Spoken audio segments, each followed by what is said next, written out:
Talking with the Experts. Hello and welcome to Talking with the Experts. My name is Rose Davidson from rosedavidson.com, and Talking with the Experts is about all things business by business owners for business owners, and you can find it on all good podcasting streaming platforms and on YouTube. And today it is my pleasure to introduce you to Richard Stevens from Inside the Orange, and we're going to be discussing understanding people. Now, Richard started asking the question, what's inside the orange? When he wanted to understand why he felt like he did about understanding people, how he wanted his sons to be understood when they started work, and one of them is autistic, and how you can get people to understand a business and a business to understand their people, but not just seeing what's on the outside. So once we see what's on the inside of the orange, you can understand your people better, and your people will understand your business too. Welcome, Richard. And that's a very good analogy. Thank you for that. It's really simple to understand. Yeah, and do you know, it took me 35 years of my life to understand myself, and it was a simple thought that made this happen. And I just thought, this is so, this is so simple, but it's so relevant, I think, especially in today's world. Oh, absolutely. Yeah, what's inside the orange? Yes, it's people don't know, and there's lots of things inside of an orange. When if you really dissect an orange, there is lots to see and lots to discover. Yeah, and I mean that is the simplicity of it. An orange is something everyone knows. Like a business is something everyone knows, or a person is. We identify some people so much from the outside, but as you so rightly said, until you open an orange, do you know how many segments there are in that orange? How much vitamin C is in it? What is it, good or bad? You might open it and it might be terrible on the inside, but you don't know that until you just open it up. And by opening up conversations, that's how we understand the inside of the orange of people, and that's, as I say, where the idea came from. Absolutely, yeah. It's a simplistic view, but it's so relevant, as you said, in today's world, because people don't take the time to dissect the orange to getting to know a business, or getting to know the person behind the business, because we're just so rushed to get things done, and a lot of business owners don't take the time to get to know their customers or their clients either. They're just too busy in it for the money.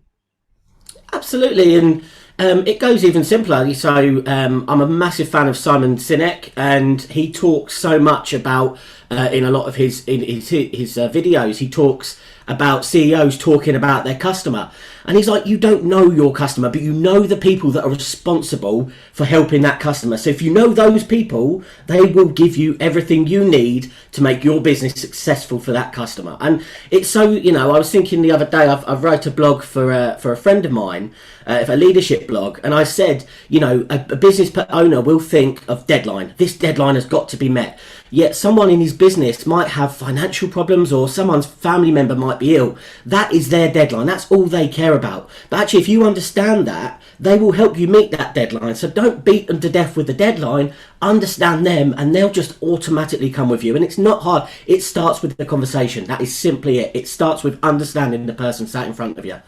Absolutely. And a lot of business owners don't take the time to actually get to know their staff member, or their client. I mean, marketers always talk about the ideal customer, or the, your perfect avatar, or whatever. And, down to hair color and clothing choices and the food they eat and so forth. But really, is it a true understanding of what the person is or who the person is that you're going to serve? Yeah, and it is to a degree, because you can do, and again with things like Google now, there is a lot of things linked to Facebook, so you can see what people are interested in. But remember, there's still an element of people that will show a self on Facebook, or will show a self to Google that isn't actually themselves. It's that version, it's that social media, and you put the word right, avatar. It's that one thing that they present themselves online, but that's not the whole thing. I'm a big believer that, people should understand the people. And there's a lot of things about business owners not being friends with their staff on Facebook and things.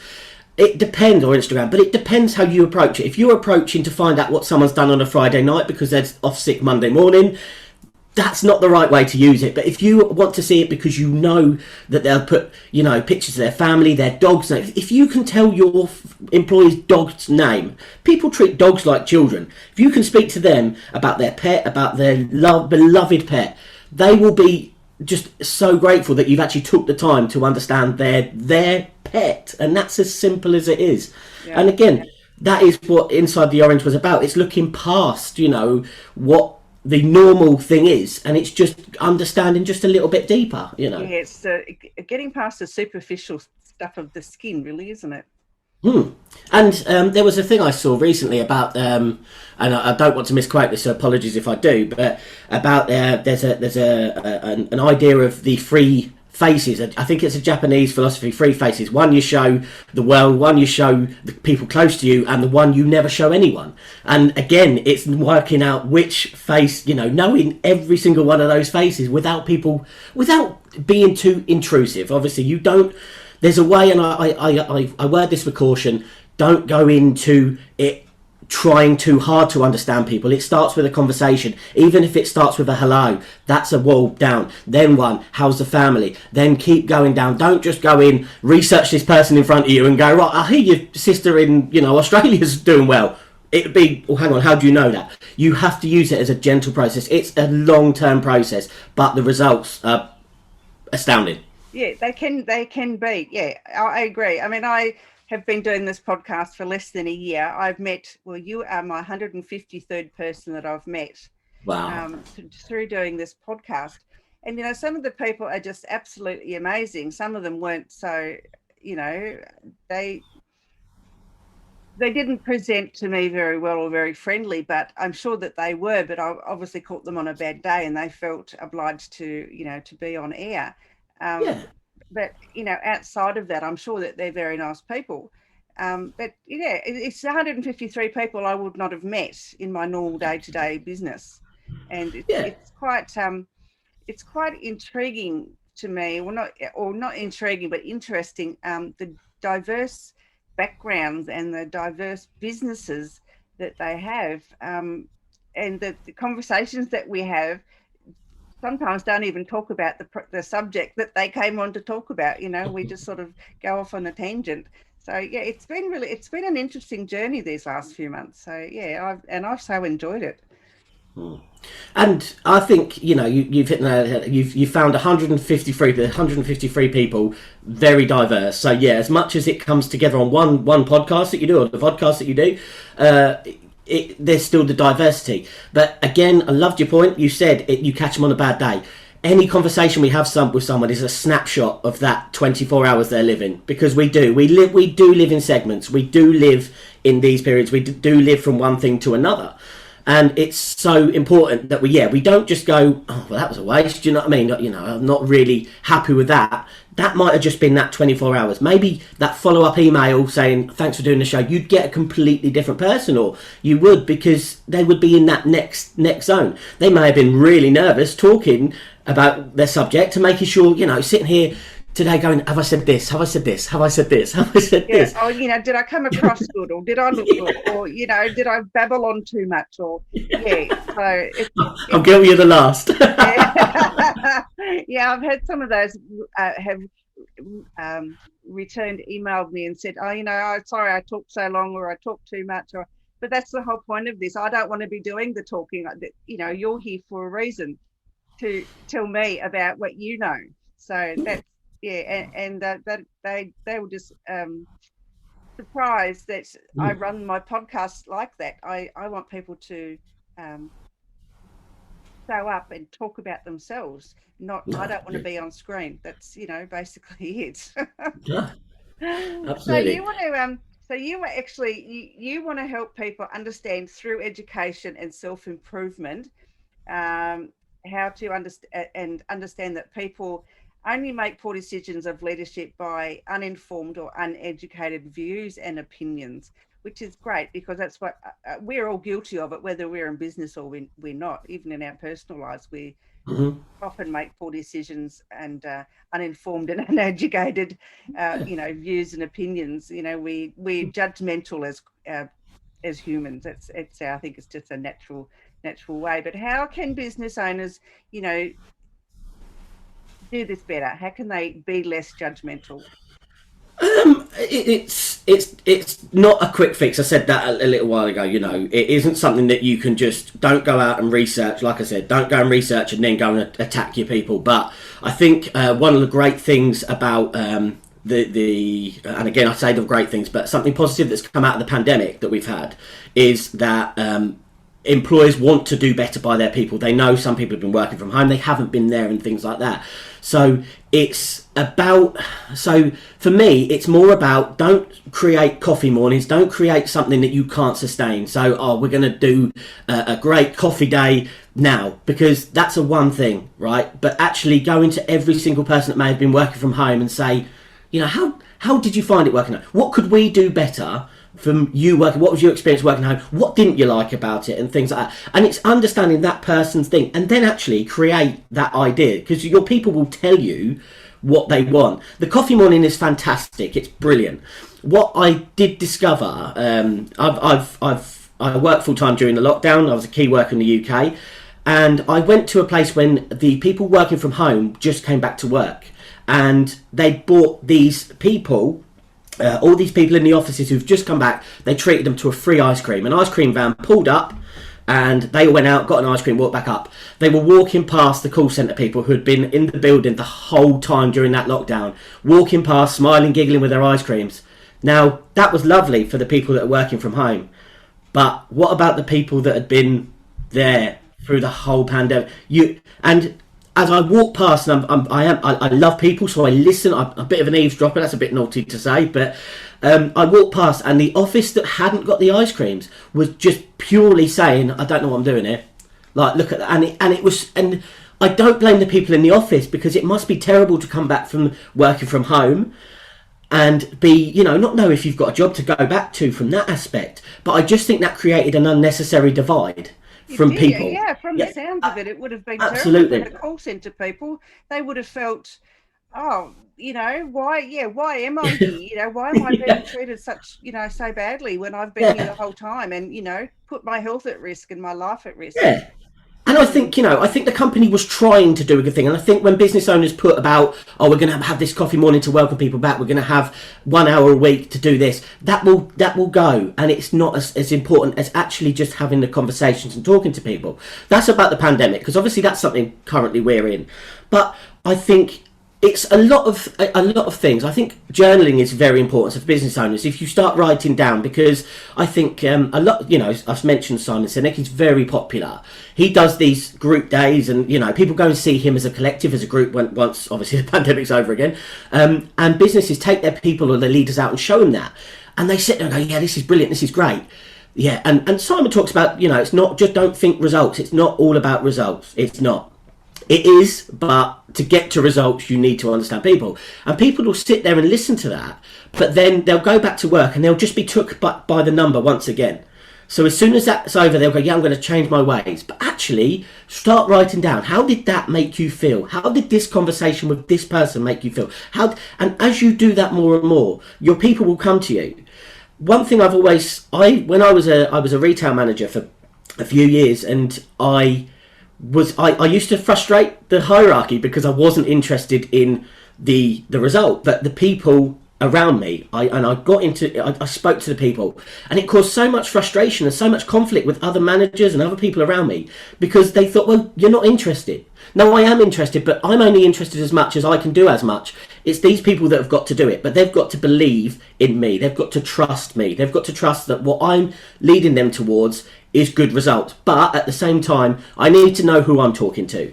I need to know the difference between talking to a 60-year-old woman to a 16-year-old guy straight out of thing, because they are different. And you can't just go, memo to all, this is what you need to do. It doesn't work like that, because there are different spectres of their life, different spectres of their journeys, and understanding levels. And education, I use education very carefully. I'm not saying that everyone's got to go out and be educated and learn how to do it, but every conversation you are learning, every conversation where you aren't doing the talking, a bit ironic today in a podcast that I'm doing most of the talking, most of the conversations you're doing, you're listening to, you're educating yourself on somebody else. You might know a little bit more about what someone's going through. You might know a little bit more about how someone likes to be spoken to. You know, every little bit, there's so many kind of understanding there. And it just goes back. And I talk more to the business leaders, you know, who are doing it. I'm not talking to people who are doing it, and I'm not talking to people that think their results are cool. I'm talking to the people who are sitting there with their head and their hands on the evening going, why can't I get my team to understand what I need? And I'll be honest, it's because you don't understand them enough for them to understand what you need. Your needs are last. Understand them, and they will understand you. Seek first to understand, then to be understood. Yep, absolutely. Yeah, I've had a couple of people with that very same philosophy. They haven't put it quite as eloquently as you, but it's the same, you know, about teamwork and understanding your staff and managing staff and doing that. You know, the philosophy is exactly the same. You need 100%. To understand your staff before your staff will even think about trying to understand you, because they don't care about you. They just care about themselves.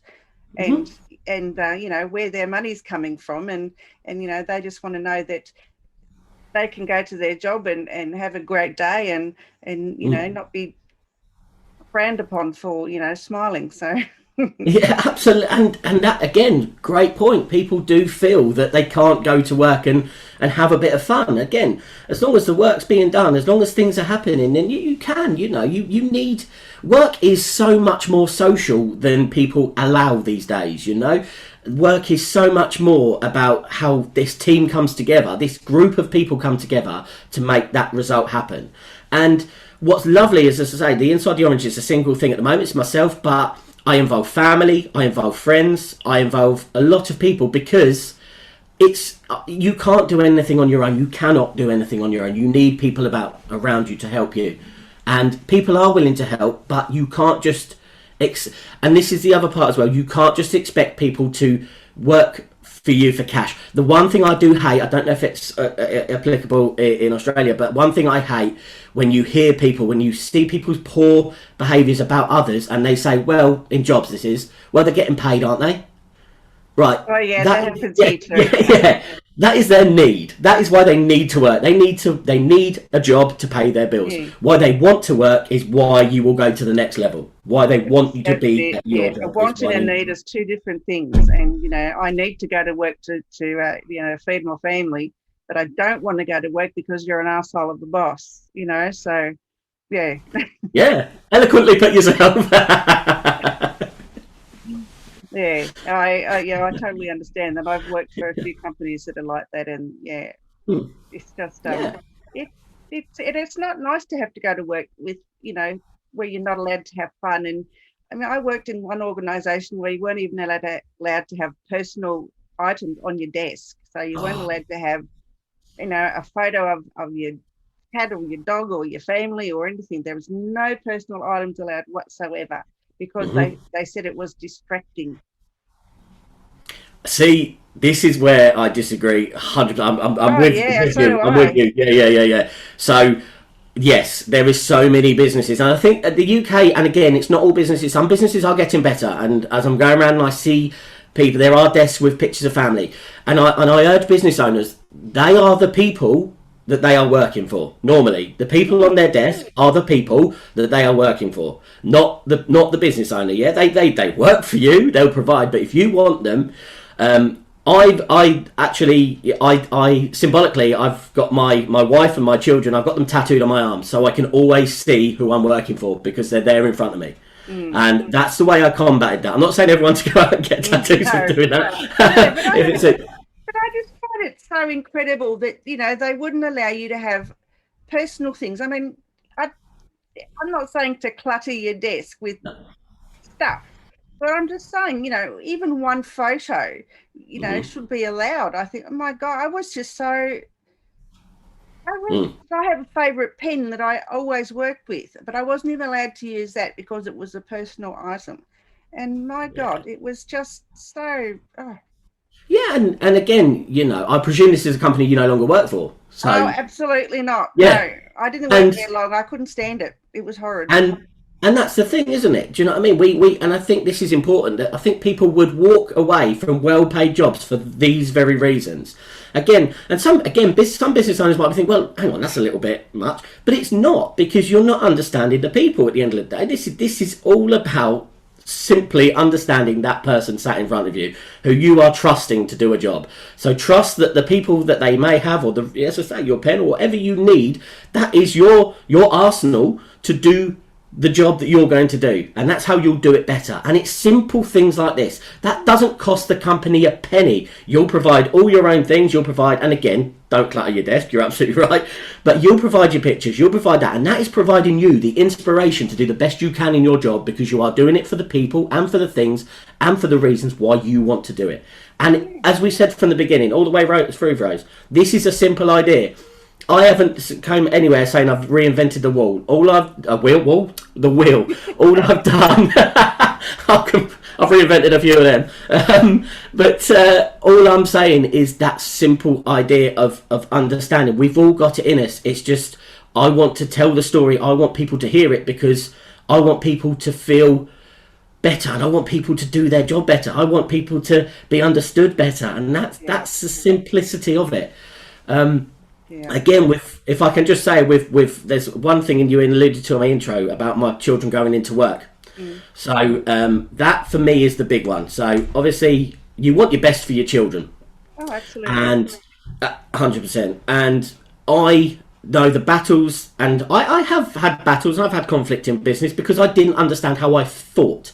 And I battled that maybe I should be like someone else. But I want them to go into work to be understood as them, because once they do that, they will be understood the best. They will be the best employees you will have, because they're understood. My youngest son is autistic. As I said, this is a lot of where the idea of the Inside the Orange came from that, because I think we induct people into businesses with a one sheet. This is welcome to our business. This is what we do. Welcome to our business. We train people. This is how our business operates. We review people. This is how our business operates. Hang on a minute. No. That doesn't work for me. And it won't work for 90% of other people. And retention is something else I'm so important about. Businesses sitting there going, why can't I keep staff? Because you don't understand them. Because you're an asshole of a boss, and you just treat people like sheep. Again, thanks for putting it in better words for me. But absolutely, and it does come down to that person who needs to listen. And as I want my kids to go into work and be understood, I want them to be understood, and I want the companies to help that, because I want them to understand the rest of their people. Better education for bosses and leaders is not a bad idea, Yeah. And now, because we're moving into a new world, the pandemic has forced us to change the way we do business, the way we even look at employing people, the way we engage with the community. It's changed everything, and the quicker that bosses and managers and leaders can identify that they need to change what they're doing to keep the skilled workers that they have, because they're not going to keep them if they keep treating them the way they treated them before the pandemic, because it's just not going to work anymore. No, not at all. There's another point, if I could quickly say, sorry, I am doing most of the talking. I do apologise. But one thing I thought of as well, coming from the top, is it was a dilution of ideas. So I always kind of felt that once a memo got to the shop floor team, as I'll call them, so the people that actually face-to-face customer every day, it was so not the message that started with in the boardroom when the board decided this. So you say it was a people idea. So we're talking people today. It's a people idea. And you've got someone else in the business in that boardroom from operations and finance, okay? And this people, so you've got the chairman, then you've got the board of people, board of finance, board of operations. That person, the board of people, will come up with an idea. Now, straight away, operations will think, what's in it for me? And finance will think, how much is this going to cost? So that message is already being filtered down. So when these people have then got to talk, so the operations and finance have then got to talk to their people, it's not going to be the same message as what the people person said. No. But the people in those places, and you put that down, so say you've got 6 or 7 levels between boardroom and floor staff. how poor is that message going to be for like some of those people? Christmas, isn't it? Absolutely. By the time it gets to the bottom of that list, you're going to get, yeah, you need to do this and it's got to be done by tomorrow. And that's not the message that the person at the top gave at all. No, but and that's the simply of it. But we don't think like that. We don't think, why should I listen to this person? Why should this people person then go, actually, I'm going to deliver this message to your people person, to all the way down until... And we don't. We just kind of sign it off. Yes, it's been delivered to these people. Yes, it's been delivered to the next level. Yes, it's been delivered to the next people. And rarely is it ever delivered the message that was actually originally said. So tell me about your podcast, Richard. Yeah, so again, love talking to podcasters about podcasting, because it's almost like we talk about things that we love, and this is it. So the podcast came about because having these ideas and just being a guy off the street in the UK, I built a business idea, and I thought, yeah, I want to tell businesses. And people were saying, well, businesses aren't going to care about you. So I was like, okay. And then I thought, well, why don't I just talk about the idea of it in a podcast? So I wrote some solo episodes out, and I thought, yeah, do this. And then a few friends came along and said, oh, I like the idea of that. Would you interview people? And I was like, yeah, I would. Yeah, okay, let's interview people. So I thought, I'll interview some people and I'll talk about them. I'll talk about their why, as if I, with paraphrasing Simon Sinek a little bit again there, but what made them them. And I always write about 10 questions out for my guests, 10 base questions that I ask them to send me the bio, and just say, look, and I kind of dissect them, and I kind of go, right, what does this mean? And a business leader's talking about, do you see versions of yourself today? Ex-footballers about mentality, or soccer players about mentality. I've had a guy on about that. And I just wanted to do the podcast from the perspective of this idea of Inside the Orange, so talking bits about that. And now also, because I've had so much kind of joy first couple of seasons, I've had people coming to me and going, yeah, can I talk? Can I come and have a conversation? My only rule is I don't allow too much self-promotion, because I'm happy to promote. I'm really happy to say this person's got this going on or this going on, but I don't want them to come in as a sales pitch. I want to get behind the business or the idea, or I want to understand how this person thinks. And again, once they do, if they've got books out, yeah, tell us about your book, but how did you get there?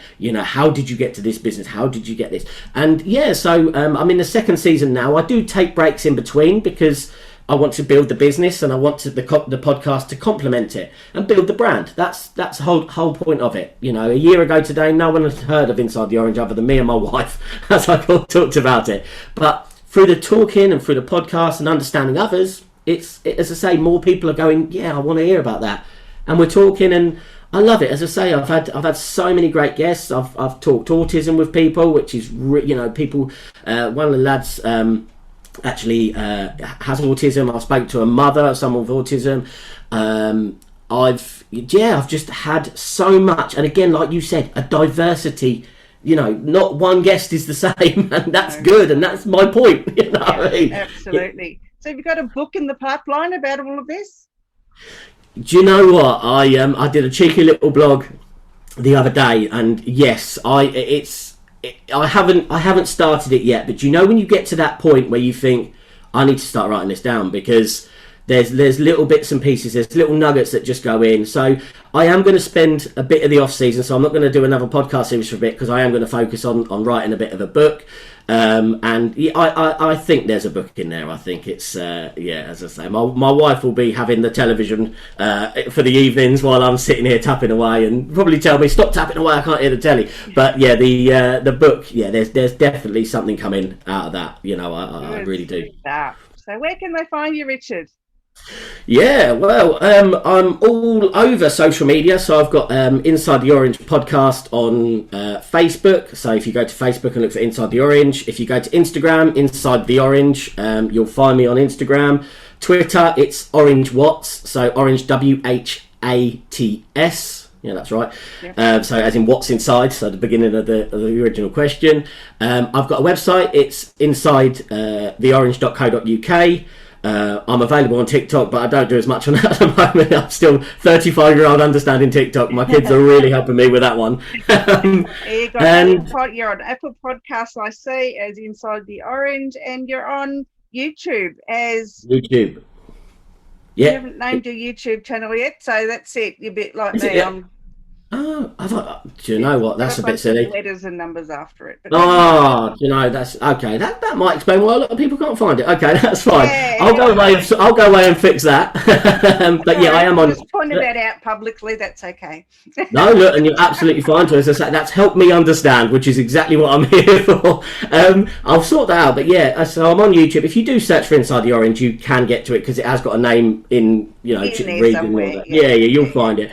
Spotify, listen notes, all that for the podcast. So yeah, you can listen to me or you can read my stuff on the websites and the social medias. So yeah, I try to be active on everything, really. Good on you. Perfect stuff. All right, Richard. Any last wise words? Well, no, as I say, it's simple. All I talk about is simplicity, and again, it's not reinventing the wheel, as I'll get it right this time. It's not, but just understand people. Just understand your people. And if you don't feel, or if you feel that you're hitting your head against a brick wall, go to the website, find me on any of the social media, and just ask me a question. I want to change the world. It's not something I can claim I found a secret potion for, but I just ask people to think differently and just to listen differently and just to hear differently. So please, don't feel that you're going to message me and get charged £25 an hour for me to tell you. I don't. I'm here ultimately for my kids to be better understood and for people to be better understood in business. So if I can help, reach out. I'm more than happy to help you. Promise you. Well done, Richard. Thank you. I've had a really engaging conversation with you, and I thank you for cheering up my evening. Oh, bless you. Thank you so much. Yes, because you're very late there, aren't you? I'm first thing in the morning and you're late in the evening, aren't you? Just before 8 o'clock, so it's not that late, which is great. But yeah, it's been good because I was a bit weary and I thought, another boring podcast. And I thought, no. But you actually cleared up my evening, so thank you. Oh, bless you. Look, and thank you for the opportunity as well. And again, I hope I've added value to your podcast because that's have most certainly. what we can do. Anyway, bless you. Thank you. No worries. Thank you very much, Rose.